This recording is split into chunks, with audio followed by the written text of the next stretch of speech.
Oh,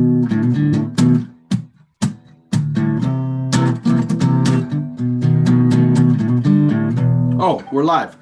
I was just jamming a little ditty that I've fingered around with. Market Vitals. Jack and Diane. Market Vitals. Market Vitals is the stream. MarketVitals.io is the community. And Matt, Irish flu in the household again. And I think I need to reevaluate, Matt. Reevaluate. That's what we do. You know what we do? Research is what we do when we don't know what we're doing, Matt. Matt, I want to share here early share, because I saw this, and the first thing that came to my mind, right, when I saw it, we love Super 70 Sports, by the way. Throw a little shout out to them, Super 70 Sports. Their content is just always fairly entertaining, right? And they say, just look at this rugged handsome, and Larson, a sweet bastard. 100% chance he beats syphilis at some point while at sea using only rum and his goddamn willpower. And I looked at it, I'm like, that's fucking, well, that looks just like, I mean, that's Dean Martin, isn't it? When I looked at it, yeah, and it really is. So we got and then one of the two of the many responses. Holy cow! I'm a lifelong Pirates fan and Dino fan, about to turn 50, and I never thought it looked like Dean Martin until just now, and now I will never unsee it. Thank you, a little martini, right on, and. Yeah. Then Joey Myers says, well, Dean was raised in Steubenville, about 40 miles away from Pittsburgh. So you might be onto something there. I mean, come on. Isn't Steubenville is in Ohio, I think. Well, there's for sure a lot of crossover between. Oh, yeah, Ohio it's on the river. It's on the yeah. river. I'm just saying, Yeah. It's but I think I thought he was from like Pittsburgh area, but Steubenville, I didn't know it was that close, but it must be that close to Pittsburgh. There in the Anyway, everything you wanted to know about being a Pittsburgh Pirate fan, Matt. The Pirates not really hitting it out of the ballpark, as they say this year. No, the Tigers, the Pirates. Oh, the Pirates. No, they're not. Let's take a look because we got 50 games. Excuse me. We have 50 games until the playoffs. Right. And it's a different playoff again. They're not doing that one game thing. I think they're doing because there's 3 wild cards this year. Are they doing like a round robin or something on it? No, I think they're just doing a best of 3. So it's like the two, like the probably the top 2 play, and then the bottom one probably plays and then I think the top 2 teams get a bye, I think is what they do. So right now, American League would be the Astros and the Yankees get a bye maybe. And then the 2 play a best of 3, which would be Cleveland, which is only, and by the way, there's basically 2 pennant races going on. Everything else looks done to me. Maybe Atlanta makes a comeback with the Mets, just because they're the Mets, right? So, I mean, that's possible. That is possible. Lee in the house. But I'm just saying it's seriously possible. But the Yanks, that's done. They're 10 games up. The Dodgers have won. My Dodgers, I just have won 10 in a row, Bob. They're just running away with this thing right now. 77-33.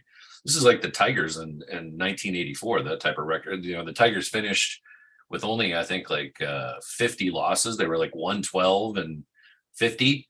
I mean, the Dodgers might be that type of final here. They got 50 games left. All they got to do is win 40 out of the 50, and they're there. Like, that's 117. That could happen. And but they win everywhere, home and away. They don't care. They just win. They win. Winning. And then the Cardinals and Brewers are having a little thing. Cubs, of course, just obliterated.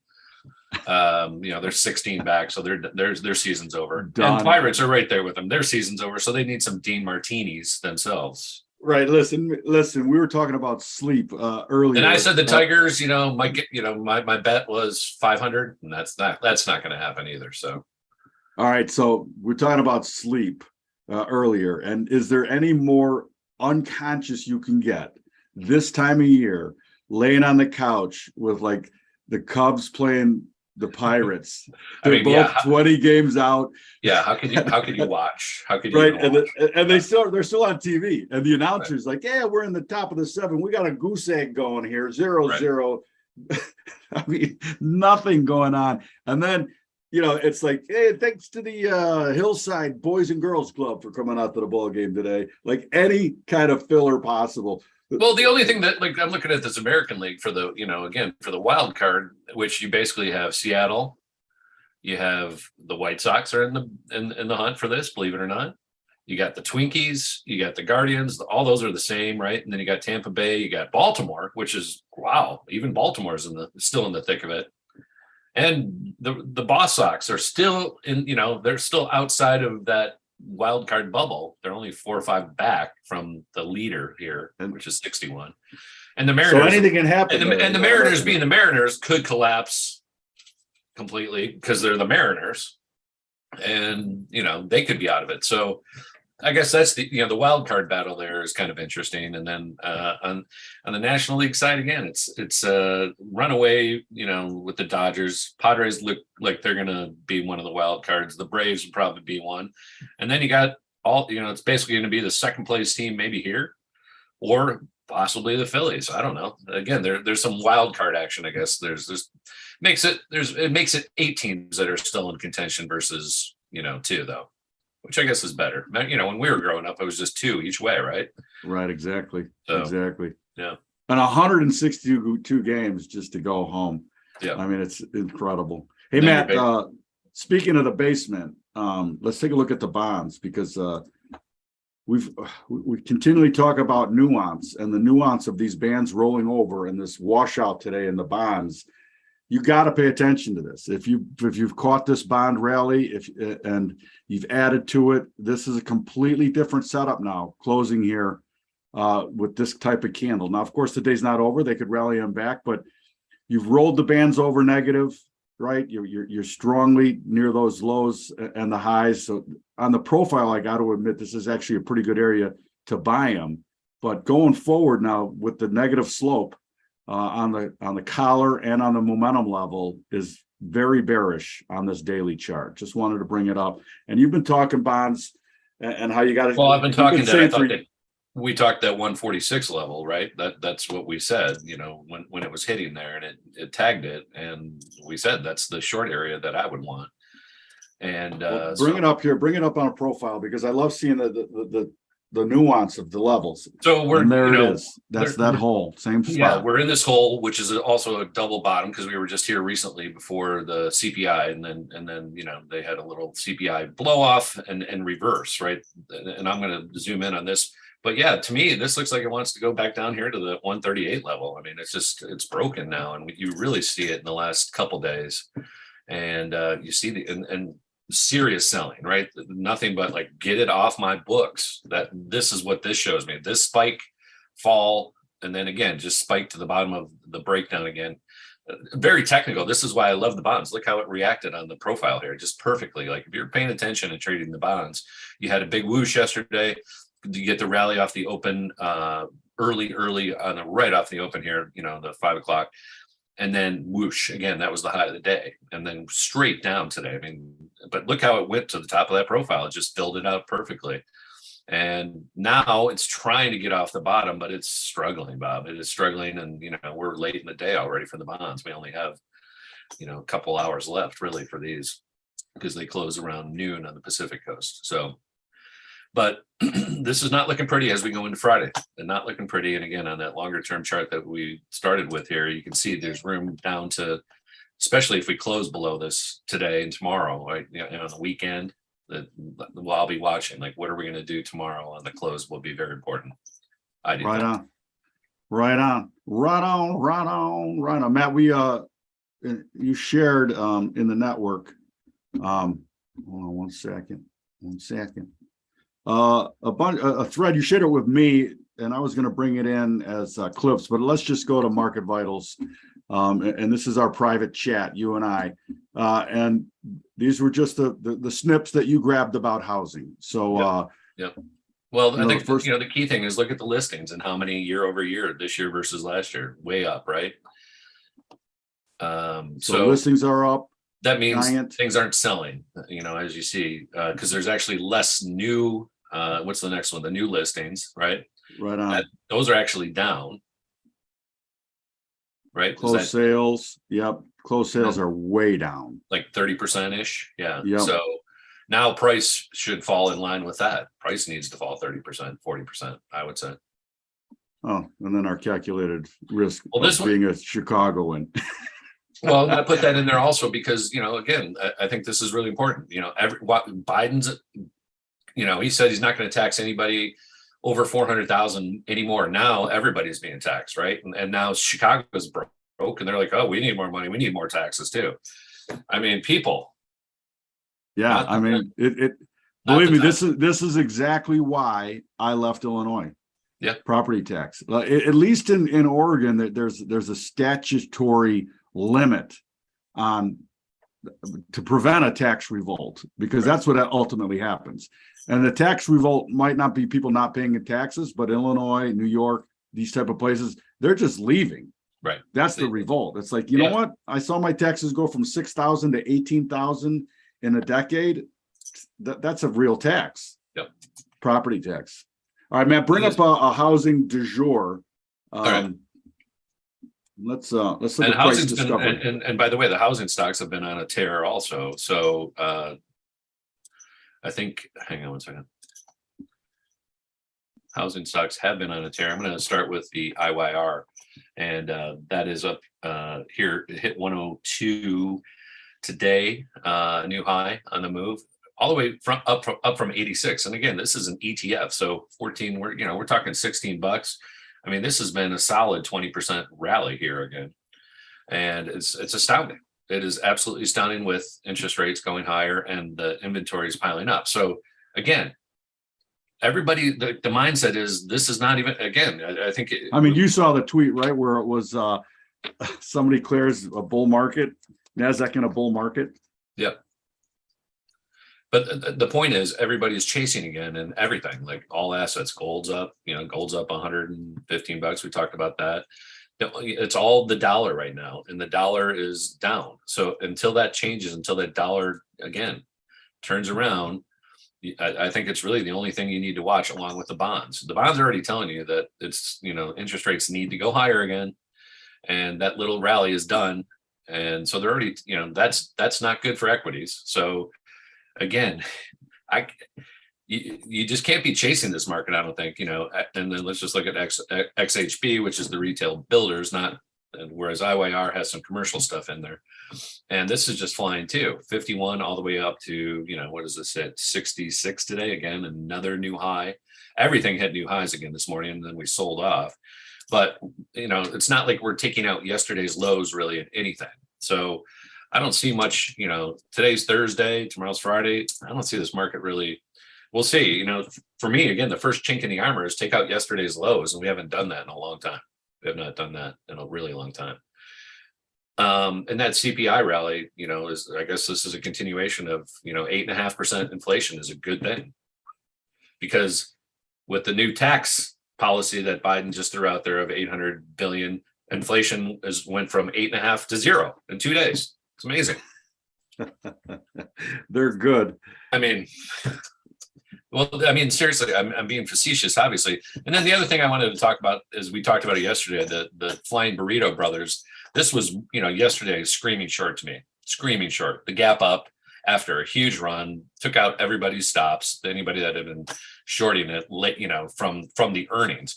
But this is 2 weeks now of this just floating up there. And again, this did take out yesterday's lows. That's a good sign if you are bearish, and we were bearish burritos yesterday at 1680 or so. So takes them off. You got $50 in profits already. That's a monster move, Bob. $50 is, what is that? That's around 3% in a day, less than a day. So that's a good profit. And then, again, depending on how you did it, short the stock or with puts, time to take some profits and sell the rallies. Any more rallies, you just put it back on. Nothing goes straight up, nothing goes straight down. That's the way you trade. In, out, inhale, exhale. Really key. Right on. Inhale, exhale until you're done. Yeah. Until you're doing something else. Anything else? What else you Well, got? Bitcoin hit 25,000 and, ticked it, not quite got there, but I don't know. Why don't you bring that up? You haven't talked about it, but I keep We saying talked about it the other day. And again, for me, it's the weekly. Here, I'll bring it up quick because I don't see how, when you look at the weekly fractal, how this is, I mean, it's off the mat a little bit, right? For sure, it's off the mat, but it isn't off the mat enough for me to start saying, you know what? I think that's a good bottom. And for me, the if then statement is if they can capture that up momentum level, 27,951 this week, right? And then they got to stay above it the next week, whenever this happens, and change the slope. So that's what I'm waiting for very patiently in this. And it doesn't matter if this was an hourly, a 5 minute, a 3 minute, a weekly, or a monthly. That's the same. It's the same process. Like, can you capture that up momentum level? Can you change the slope of the standard deviation modeling? And if you can't, you're still just wishing. My grandfather used to say, wish in one hand and piss in the other, see which one fills up first. I mean, it's a good adage for trading. Like if you wanted to be long Bitcoin, you're wishing that those bands had a different slope to them at this point. Yeah. All right. Well, it's just reality. wait. Exactly. It's the reality of the situation. You're absolutely correct. I mean, simple. It's simple. Keep it stupid simple. All right. So I want to talk, we talked a little bit, the NASDAQ's up, 11,000 to 13,600. So let's call it 25%, right? Just a little shy, right? That's a huge move in 6 weeks, Bob. It's coming up on 2 by the time we get to the 15th, 16th. That was the bottom. The other one that is shocking to me, again, considering small caps have been going through the roof. We're back over 2,000. Look at this thing. 1639 all the way to 2,000. This one's even crazier. This one's over 20% on the move here also. So we're in a bull market. We're in a bull market. Blah, blah, blah. But again, you start fractaling out, and again, all this means to me is there is the continued fever. I got the fever for more cowbell. You know what I mean? I mean, it's just like people are, but they're just back. They're back into this bracket that we were watching, and that's it. So again, anything over 2,100, you're just running into the bottom of this bracket. So again, this thing that looks like, if you're looking for a good spot, gosh, if we could run another 100 points, I mean, we got up to 2020 today or 2008. If they could gap up Monday, that we might be starting to see like a blow off here as we get into that. Because I mean, how are you going to burst through? I mean, this is the key point, right? You spend 20% in the last 6 weeks, which is a monster year. Not forget about 6 weeks. This is a great year that the small caps just had. But you're coming into this profile has not changed. All we did is bounce off the bottom of this longer term profile.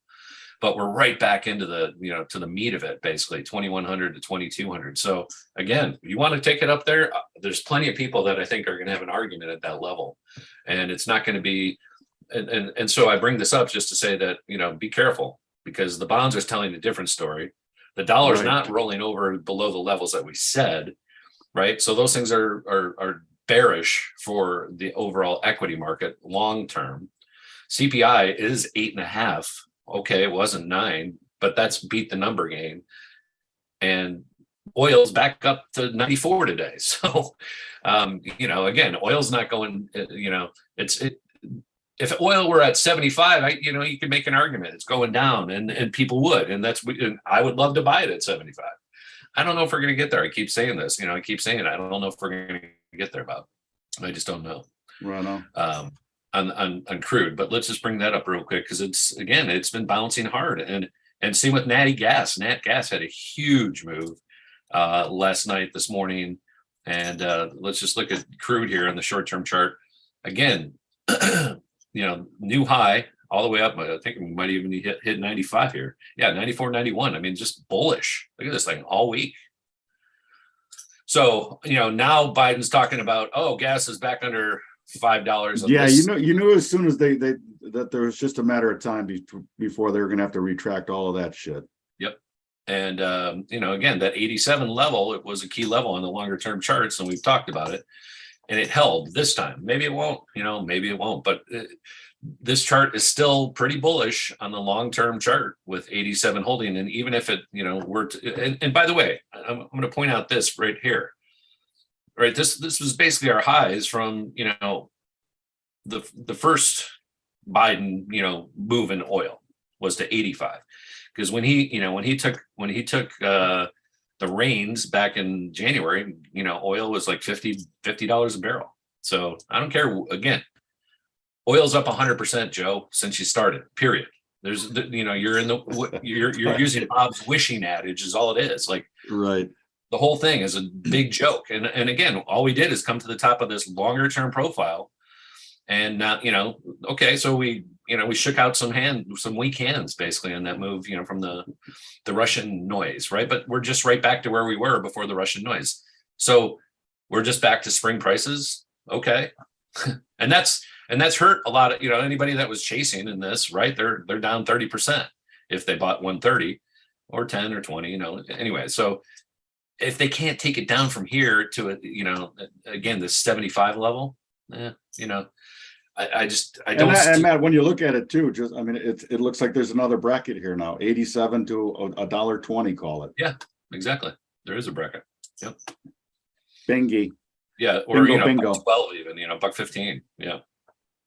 You're in that 30-point bracket. So, but again, which means, Bob, if we were to break 87, it might project a high 50s. I mean, if you're going to do the bracket trade, but I don't, again, I don't see, to me, the bracket really stretches down to 70. So it's more like 70 to 110. If it breaks 70, sure, then it'll go to 30, but I just don't see it getting below $70 really. I just don't, not with the fundamentals where the world is and what's happening in the shakedown. I just don't, and the continued warring is not going to stop. We have the election stuff is just going to get noisier and noisier here for the midterms because the Democrats are so desperate. I mean, it's just ugly. You see the articles, like people that are, long-term Democrats are like, I'm out of here. And I think that a lot of people from both parties are like, I've been that way for 20 years. Like, I don't want either of them. Nobody wants, like, I haven't wanted, the whole thing's upside down. So, but natural gas, huge rally today. Look at this, 6.5, I talked about a 5.5% move today alone, Bob. And, this is after the week, we were down here at 750. I mean, we talked about this. We keep talking about these levels, 750, good buying area, 750, all the way up to 860 this week. We talked about it on Monday. In 4 days, it's just straight to the moon, Bobby. Hey, Matt, I know we're not a political show and we don't want to be, but this share from Lenny Dykstra, there's been a couple of tweet threads that I am worried about. This was one, it was from the Attorney General of Missouri, basically telling the FBI, do not think you're going to come to Missouri and demand lists of gun ownership and not face a serious fight from us. I mean, it's almost like the shots are being fired. And then you saw all the shares of the IRS hiring 87,000 people, and then you have to be a fucking marksman, basically, know how to handle a gun. There was all these threads, and I took it for a grain of salt until some very prominent people were saying, yeah, this is exactly what they're saying. Like, they got a lot of guns and ammo, the IRS does. I got to tell you, when I see shit like that. Yeah, no, they already had 700,000 rounds, they said, before this, and they bought more. So that's weird stuff. And the other one, just on a little math, 87,000 new agents at 100 grand, let's say, with Benny's, is like 8.9 billion that they're going to have to find. And they ain't finding it from anywhere else but you and me. That's right. Guaranteed. We talked a little bit about Bitcoin, and Zero Hedge had a funny little thing today. I don't know if you saw this, but basically before or after, right? Jamie Dimon basically back here saying, if any of my traders, this was in 2017, he said, if any of my traders are trading Bitcoin, they're fired. Then you move forward to today, and they have a monthly, market letter on cryptocurrencies. So there you go. Well, it's amazing that the elites, Mighty how the elites have Right. changed their minds, right? Again, everything for me is like not so fast when you're talking about legacy institutions. Anything that's going to disrupt their business flow, their money, is immediately no way, not so fast. And we've talked about it before. Like how could you not be a skeptic in this world when it's just rewind play, legacy things that have market share? All they do, they don't innovate anymore. They just defend their market share. Why would they do anything other than that? Right. Status quo. It's the only thing we can do. All right. Warning shots. Apparently, warning shots, just like back in the day when there was a little tea party in Boston. By the way, again, with Bitcoin up, again, there's opportunities on these, on these shit stocks that ebb and flow with it. So if you don't want to trade Bitcoin, there's always MicroStrategy, and this is. Did you see that they removed MicroStrategy? I just got to bring this up because this is ridiculous. It's 3x'd since the bottom. So in June, this has gone up from 136 to 352 today. We hit 352, new high. I'm just telling you, Michael Saylor is not smart. Well, he's smarter than you and I, because he's done it twice now and pocketed a ton of cash. Well, okay. I mean, if that's as an insider, that is correct. But anybody else that's been buying this stock is just, just like in 2000 got whacked, and they're going to get whacked again here, as they have been. So all right, so where's your favorite spot? Medium, like this is the long-term chart. Let it build. Yeah. Come on, give me a profile. We need the profile. You have to understand the distribution. Slowly we turn. There it is. I mean, there's a lot of room. Yeah, I'm not sure I'd want to fade it until there. Again, 550 maybe, but that's only if Bitcoin starts running over it. That 550 would be seen if Bitcoin went to 30. So I would guess. I just don't see how the leverage that he's put on it. But he was buying what kind of rates he's got. Most of his prices, he was buying Bitcoin in here, so he's way underwater. So whatever. Yeah. All right. The point is, and they got rid of him as the CEO because it's just not, now it's not prudent. It's just silly. And Netflix continues to run. I just wanted to talk about that. And then Disney had earnings yesterday. We can talk. We'll show that up real quick. But since the Netflix earnings, this has continued to run and made another new high yesterday, all the way up here. But again, you see look at how much effort it is taking, right, just to get all the way up here to 255 or whatever it hit. I mean, this is and again, this is $90 off the bottom. This is no small feat, and we're not even back to where it broke down from, which is 328. For me, again, it's really hard to be anything but bearish on this chart. It's really bring it up. We don't see it. Oh, you don't see it? We don't see it. So it's really hard not to be bearish as this continues to go higher. And then Disney. Don't you think? Wait a second though. Don't you think that it's got a chance to fill that gap?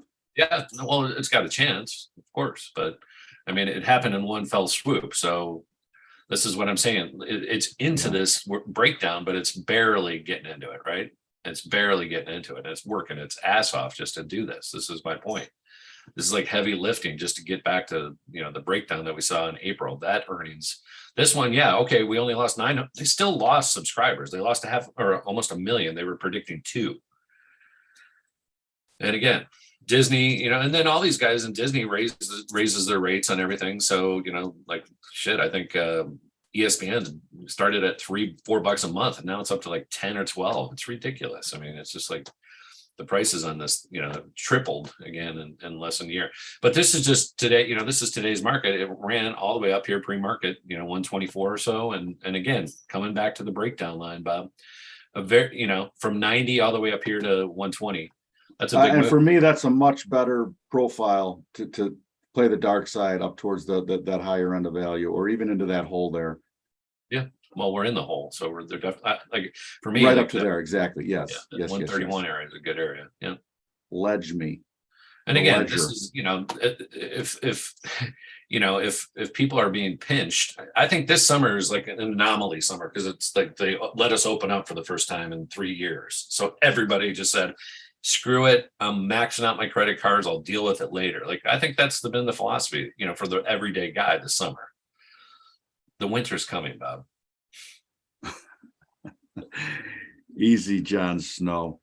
The Easy. winter is coming. All right. That's all the flu I can handle here. I'll be back tomorrow. Market Vitals. Please share, retweet. We retweeted our way to 200 views from yesterday, man. I'm grateful for that. We need 2,000 views. So that means everybody watching needs to retweet. And that's that.